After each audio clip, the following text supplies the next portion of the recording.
Boracay. We're so early. So, maghahanap muna kami ng food.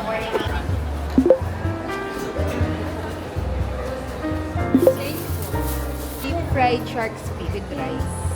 Hello! Isa pong hot Spanish latte. So, wala kami.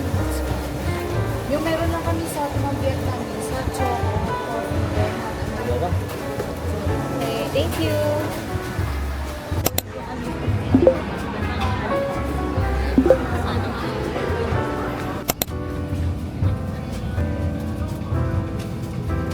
Will authorize us from the aircraft is a serious offense.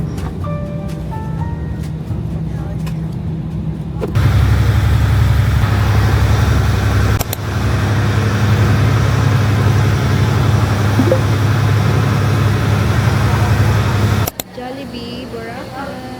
Ulan kasi dito sa Boracay, guys. Hi guys, so andito na kami sa hotel room and nakapag-check-in na kami. So maulan pa rin sa labas and naantay lang namin na medyo tumila yung ulan para makapag-gala. So for today wala pa naman masyadong ganap. Siguro magdi-dinner lang later. And for tomorrow naman guys, baka mag-island hopping kami. So I guess from 9 a.m. to 3 p.m. yun yung schedule ng island hopping. And then sa Monday naman, uwi na kami ng Manila. So, very quick Boracay trip lang to guys. Alam nyo ba guys na second time ko pa lang dito sa Boracay and every time na pumupunta ako dito, laging umuulan, laging may bagyo.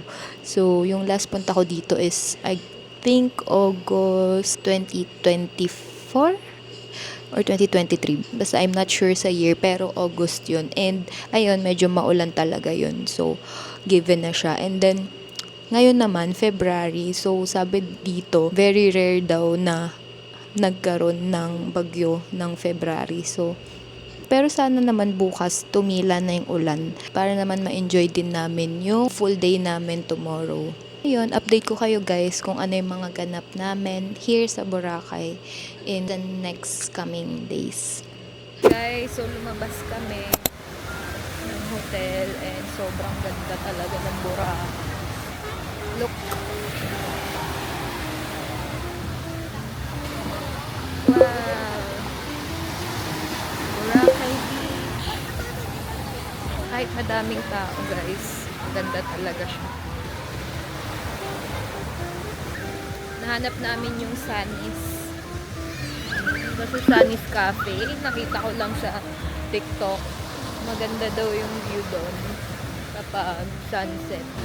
Hindi ko alam kung may mawi-witness pa namin yung iconic na Boracay sunset.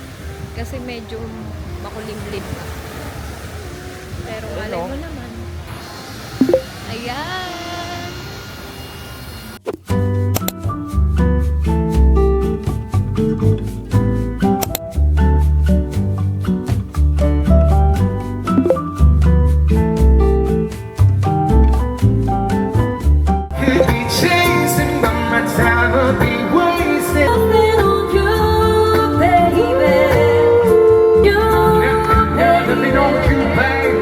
So, pangalawang record ko na to.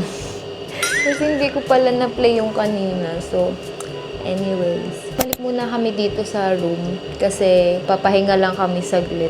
Kasi nga, ang haba na nilakad namin, guys. So, dito kasi kami nakastay sa Station 1. Then, nilakad namin until, di ko alam kung ano yung dulo na yun. Di ko alam kung umabot kami ng Station 4. Pero basta malayo siya.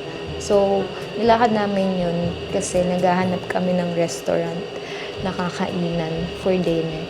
And then, so nalakad na namin yun and then wala kaming napili.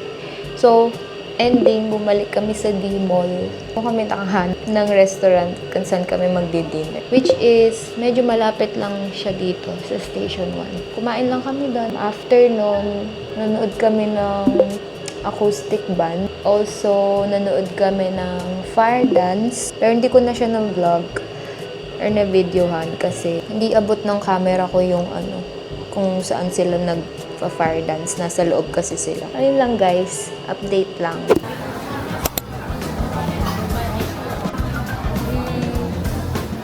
Kita ba ako?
Guys, may araw na.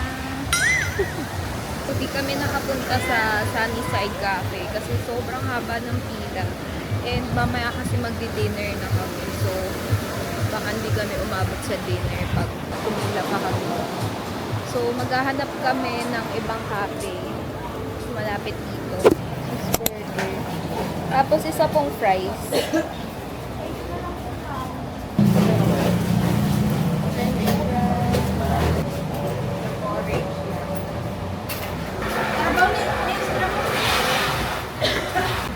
Mango to o peanut. Ay, banana pala.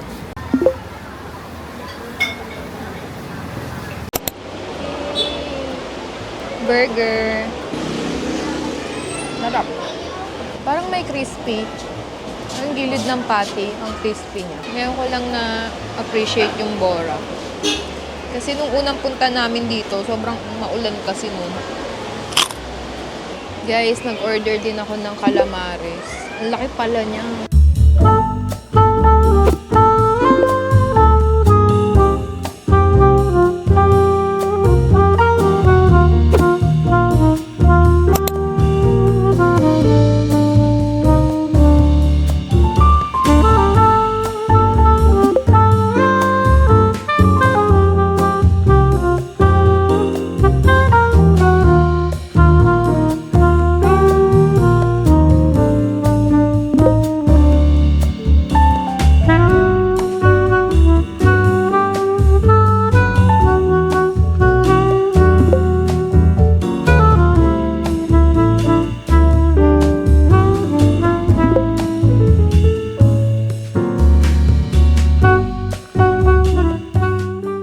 Hi guys! It's our last day here in Boracay. Nag-ayos na ako and it's currently, I think mga 7... Wait, let me check. Ayun, so it's currently 7:38 a.m. and ang aga ko nag-ayos guys and ang aga ko rin kasi nagising like mga 6:30. So today, magbe-breakfast lang muna kami. And then I think 1 p.m. pa kasi yung flight. So may time pa kami in the morning para mag-stroll here sa Boracay. This is just my outfit for today. So itong top na to, this is a crochet top na binigay sa akin ng friend ko. So, shout out, Jamil. Hi, if you're watching. Thank you sa custom crochet top. Ganyan siya sa likod, guys. Pak.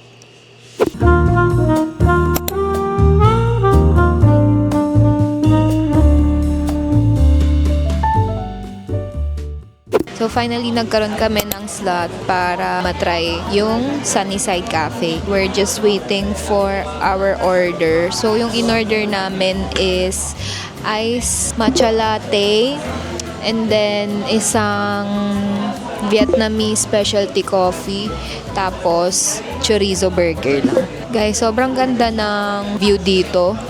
Like, ito yung view ko right now. Bugsh. Ganda, diba?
kasi naubos na yung stocks namin. So, magre-restock lang kami. Oh, chicken. Guys, bumili kami nito, Dubai Chocolate Pistachio Cream Cheese from Chatime.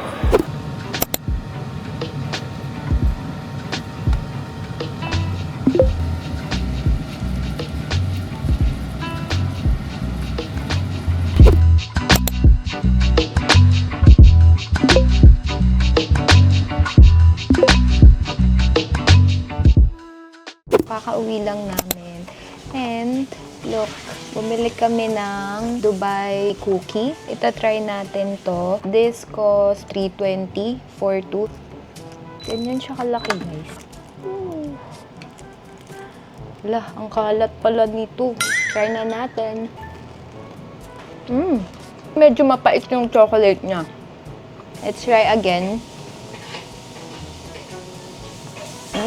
Medyo makalat lang siya kainin. This is my first time na matry yung Dubai Chewy chocolate. Dubai Chewy cookie. Masarap naman. So, yung mga nakikita ko kasing guys, sa TikTok, parang may mga version na creamy. So, yun sana yung gusto kong matry. Pero ito, siya, medyo dry yung loob niya.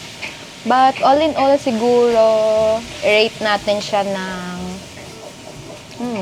para sa akin, 6/10. Wow! As a feeling, ang feeling naman.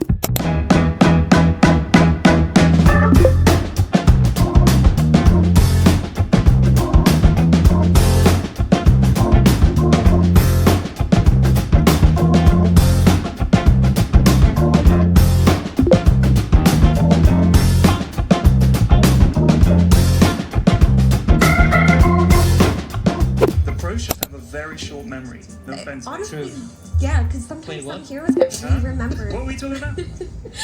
That's why in Best of 5 finals, we'll see heroes that weren't touched the entire tournament Yeah. just to show up. It's really synergetic right now. Like, it's just nice. So If you also, look at it, things make sense.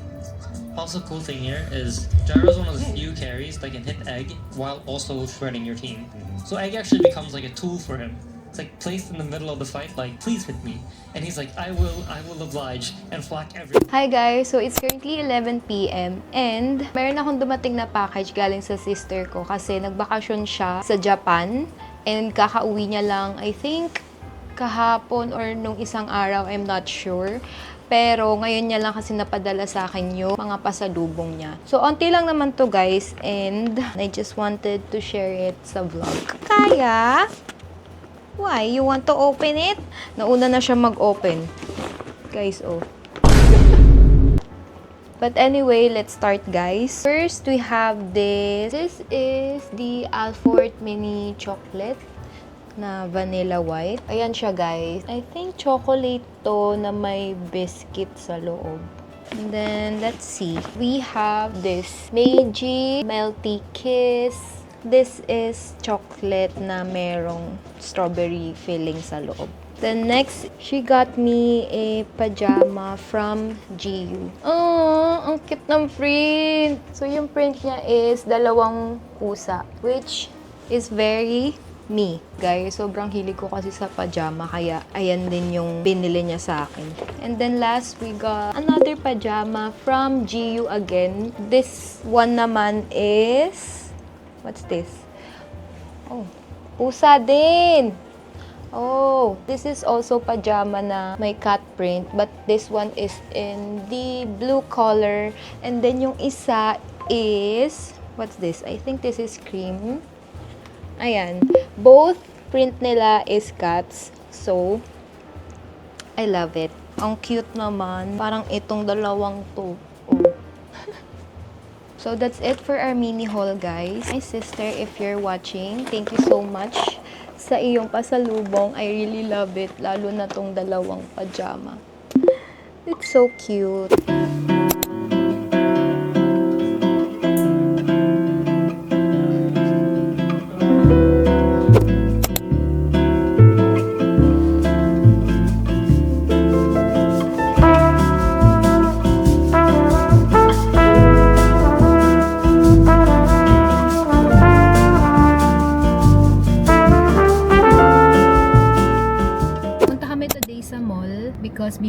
ng gift for our friend birthday.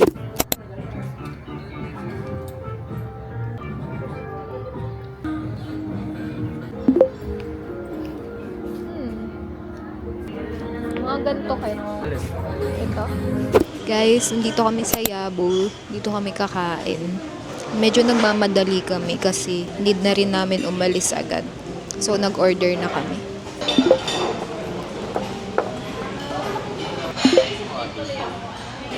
Chicken katsu. Let's try salad nila.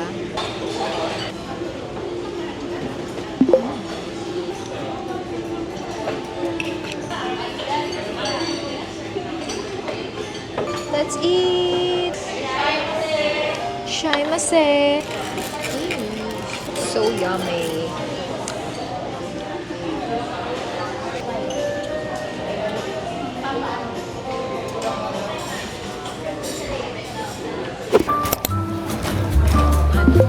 Rice.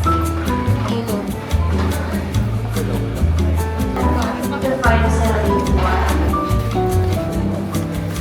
Pink. We don't have eggs na.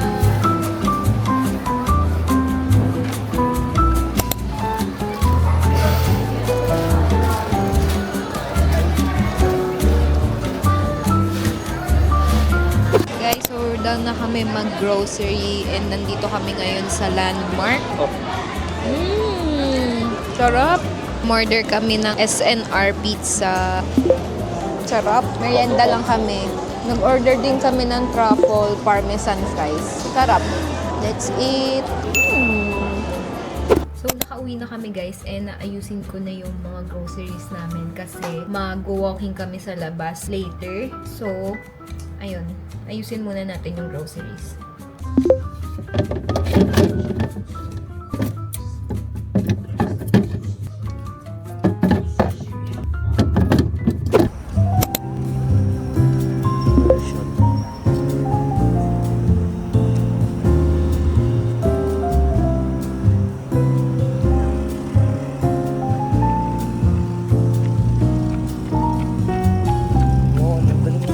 I bought pick up coffee. Nagpunta kasi ako ng bank. Ang tamis.